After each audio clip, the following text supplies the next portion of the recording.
Bonjour à tous, heureuse de vous retrouver sur la chaîne YouTube Tony et Léon, conseil de vétérinaire, en présence de Lady, joli cavalier King Charles. Votre vétérinaire vous a dit que votre chien avait un souffle cardiaque. Est-ce que c'est grave? Est-ce qu'il faut s'en inquiéter ou pas?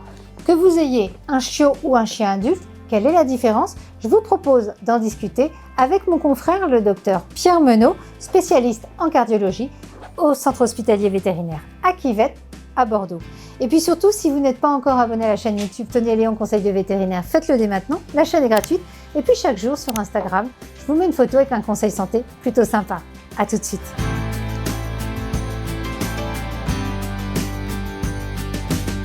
Bonjour Pierre. Bonjour Valérie. Je te remercie de m'accueillir au CHV à Quivette, dans ta salle de consultation. Alors, ce qui tombe bien, c'est que nous avons avec nous Lady, cavalier King Charles, qui adore les caresses. Alors, cavalier King Charles, c'est vrai qu'en cardiologie, t'en vois beaucoup quand même aussi. Oui, hein. beaucoup. Je viens parler avec toi, Pierre, du souffle cardiaque. Le sujet de l'épisode, c'est mon chien a un souffle cardiaque. Est-ce grave, docteur? C'est vrai que le souffle cardiaque, Pierre, c'est pas une maladie en soi. C'est un signe qu'on peut entendre. C'est plus souvent le véto même qui l'entend. Oui, tout à fait. Donc, on confond souvent, beaucoup de personnes confondent souffle cardiaque et maladie cardiaque. En fait, ça n'a rien à voir. Le souffle cardiaque, c'est quelque chose qu'on va entendre à l'auscultation, que le vétérinaire va ausculter.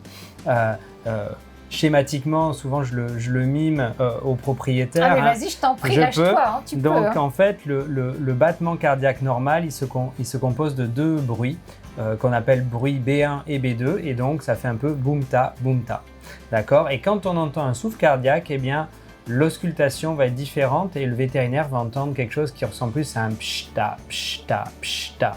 Donc on entend ce bruit surajouté, mais ce bruit n'est pas nécessairement pathologique, ce n'est pas nécessairement associé à une maladie cardiaque.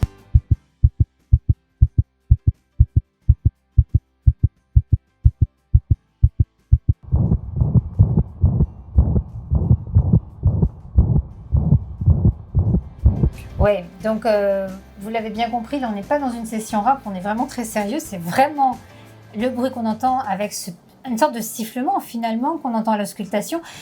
C'est très rare, je voudrais juste préciser aux propriétaires, c'est très rare qu'eux-mêmes puissent l'entendre sans auscultation avec un stéthoscope. Oui, absolument, c'est vraiment rarissime. Alors, les souffles cardiaques, on les grade selon leur intensité, de 1 à 6. La plupart des souffles sont auscultables uniquement avec un stéthoscope. Seuls les souffles de grade 6 les plus graves peuvent être entendus sans stéthoscope en s'approchant du thorax, mais c'est vraiment rarissime. D'accord.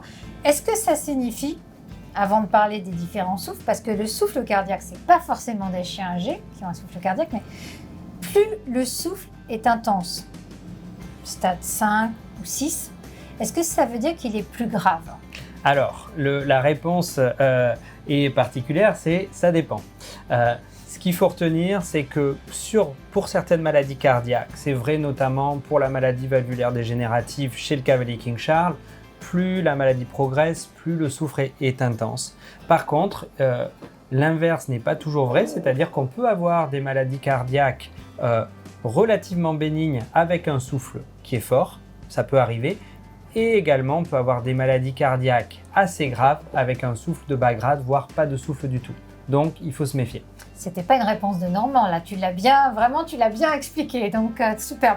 Tu me disais tout à l'heure, c'est vrai que c'est ce qu'on a appris dans nos cours de cardio, c'est que j'aime bien parce que tu as même ta petite maquette du cœur en coupe, c'est que normalement le sang, c'est un long fleuve tranquille quand ça circule dans le corps, c'est laminaire. Mais lorsqu'il y a un souffle, concrètement, est-ce que tu peux expliquer à nos auditeurs qu'est-ce qui se passe en fait, pour qu'on comprenne bien ce qui se passe dans le cœur? Pourquoi tout d'un coup ça circule plus si bien, ça fait ce bruit un peu bizarre? Souvent, le souffle est associé en fait à donc l'absence de souffle en général, l'écoulement du sang dans les cavités cardiaques et dans les vaisseaux va être laminaire, un petit peu comme tu l'as dit, comme un fleuve tranquille. Ensuite, si ce fleuve se transforme en torrent, en tourbillon, c'est là qu'on va entendre un souffle. Pourquoi est-ce qu'on peut entendre un souffle et pourquoi le sang peut devenir moins laminaire? C'est notamment le cas lorsqu'il y a des fuites au niveau d'une valve cardiaque, lorsqu'il y a des petits trous entre les cavités cardiaques, ou lorsqu'on rencontre un obstacle, par exemple notamment ce qu'on appelle une sténose, c'est-à-dire un endroit plus serré dans le cœur, va entraîner donc ce flux turbulent et donc un souffle. Voilà, merci Pierre, ça c'est très clair. Alors, on va commencer par le jeune chien en croissance. Ça va peut-être vous surprendre, mais c'est vrai qu'on pourrait dire le souffle cardiaque, ça concerne que nos animaux seniors, que nos chiens seniors. On les dit, elle adore les caresses, alors j'essaie de tout gérer en même temps. Eh bien non, les jeunes chiens en croissance peuvent avoir des souffles cardiaques. Et c'est même pas une histoire de race d'ailleurs, tu me disais Pierre. À partir de quel âge tu peux entendre un souffle cardiaque chez un jeune chien? Alors le souffle du chiot, c'est quelque chose qui est très fréquent.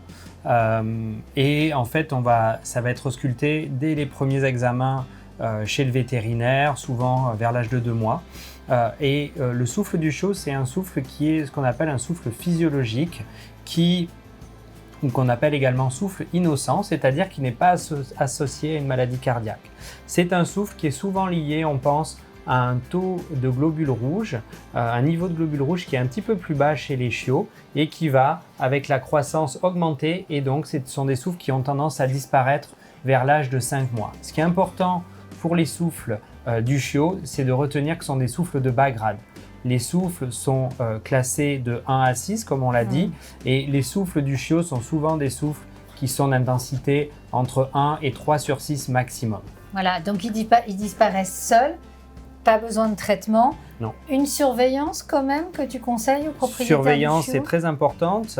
Si on entend un souffle chez un jeune chien de bas grade, on peut se permettre donc de suivre le souffle jusqu'à l'âge de 5 mois. Il est censé disparaître. Attention néanmoins, s'il s'agit d'un souffle de haut grade, c'est-à-dire au-dessus de 3 sur 6, il y a très peu de chances que ce soit un souffle du chiot et donc il faut tout de suite explorer ces souffles-là. Voilà, et c'est là que toi tu seras amené à faire justement une échocardiographie parce que c'est un peu l'examen indispensable dans ton exercice dès que tu as une suspicion d'un souffle pathologique. Donc là on a parlé du souffle physiologique chez le chiot. On pourrait aussi parler de souffle lié parfois à des problèmes d'hypertension artérielle, ça peut arriver. Et puis il y a les souffles pathologiques. Alors là Pierre, dans les souffles pathologiques, en plus j'ai un cavalier King Charles sous les yeux, donc forcément je pense à une maladie cardiaque typique chez nos cavaliers King Charles. À quoi peut-on penser? Donc si on parle de souffle cardiaque pathologique, il y a 2 grands types de maladies cardiaques. On a les maladies congénitales, donc avec lesquelles qui sont présents à la naissance, donc ce sont des malformations cardiaques. Donc là, ça va concerner les animaux très jeunes. Et puis il y a ce qu'on appelle les maladies acquises, qui vont donc se développer à l'âge adulte. La plus fréquente chez le chien, c'est la maladie mitrale dégénérative ou maladie valvulaire dégénérative, MVD, qui atteint particulièrement les cavaliers King Charles. Voilà. Là, ce que tu conseilles, Pierre, il n'y a pas 36 façons de pouvoir l'explorer pour pouvoir voir le cœur en coupe. Ce qu'on voit aussi sur ton échographe derrière nous, c'est que c'est l'échocardio qui est l'examen indispensable et qui te permet de voir quoi concrètement? L'échocardiographie, ça nous permet, là on voit un schéma du cœur, ça permet de faire des coupes du cœur. C'est-à-dire qu'une radiographie, on va voir la silhouette cardiaque, on va voir le cœur, l'extérieur du cœur. L'échographie va nous permettre de faire des coupes et de regarder à l'intérieur, voir exactement ces structures cardiaques, c'est un petit peu ce qu'on voit à l'écran ici. Et ensuite, c'est l'échographie Doppler qui va nous permettre d'analyser les flux sanguins dont je vous parlais tout à l'heure, c'est-à-dire qu'on recherche des flux turbulents ou trop rapides.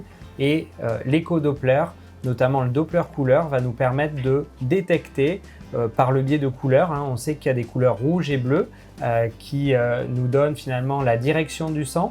Et rouge et bleu, globalement, sont des vitesses normales. Si on voit beaucoup de vert, par exemple, pour la plupart des échographes, eh bien, c'est le signe d'un flux qui est turbulent et c'est souvent l'origine du souffle cardiaque. Donc, on va chercher le vert sur notre échographie pour détecter et savoir d'où vient ce souffle. Si jamais votre vétérinaire vous demande « mais comment savez-vous tout ça ?» vous lui expliquerez que bien sûr vous avez bien suivi les épisodes de Tony et Léon et les conseils donc de Pierre également, parce que c'est vrai que là ils vont être particulièrement calés. Suite à ça, donc comme on le disait, les stades 1 à 3 sont les moins graves. Ensuite au-dessus, ça devient plus grave. Tu vas décider la mise en place d'un traitement qui bien souvent est un traitement à vie de l'animal.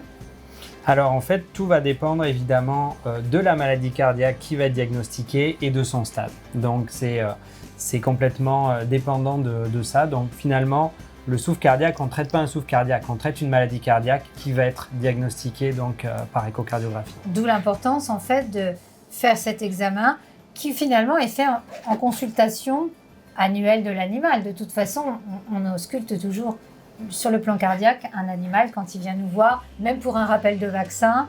Finalement, c'est quelque chose de courant Oui. Et on comprend mieux pourquoi il faut le faire. Il y a le traitement que tu mets en place en fonction de la maladie et puis tu vas aussi proposer des mesures hygiéniques aux propriétaires de l'animal. Parfois, je pense aux chiens en surpoids en particulier. Oui, évidemment, c'est sûr que selon le type de maladie cardiaque, évidemment, on pourra proposer une bonne hygiène de vie. Hein, évidemment, le surpoids, l'obésité sont des choses qui peuvent venir aggraver les maladies cardiaques. Donc, on va être très attentif là-dessus. Ouais. Donc, on peut être amené finalement à faire perdre du poids à son chien ou à son chat, d'autant plus, effectivement, si il a un souffle cardiaque.